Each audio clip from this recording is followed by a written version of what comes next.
question actually is wala sa ating program. So it is a surprise interview together with our bride and groom. So are you ready? Kayo po, ready po ba kayo? Oh, ang ating bride and groom hindi ready, pero ako, ready ako tonight! Kaya naman, hindi ko palalampasin ang pagkakataon nito to conduct a very short interview together with Mr. and Miss. Si Commander muna. Okay, Commander! Ngayon ay kakatapos lang ng ating ceremony and ikaw ay isa ng ganap ng Mrs. Di Magali. So, anong pakiramdam? Excited. Excited para saan? Sa pagkain. Pagkain ng food. Siyempre, gutom ka na ba, ma'am? Kanina pa.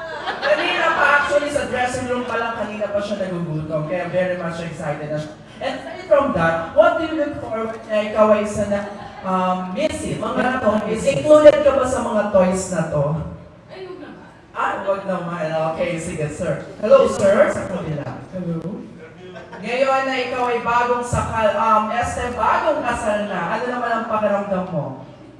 Nakakahinga pa naman. Kanina sa kanya.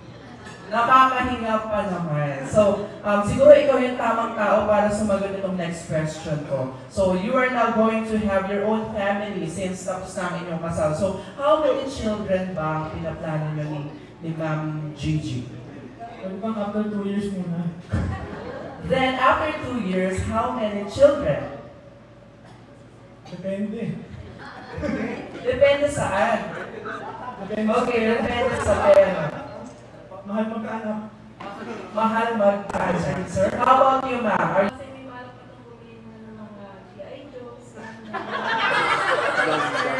Oh my God. Okay, so thank you so much, ma'am and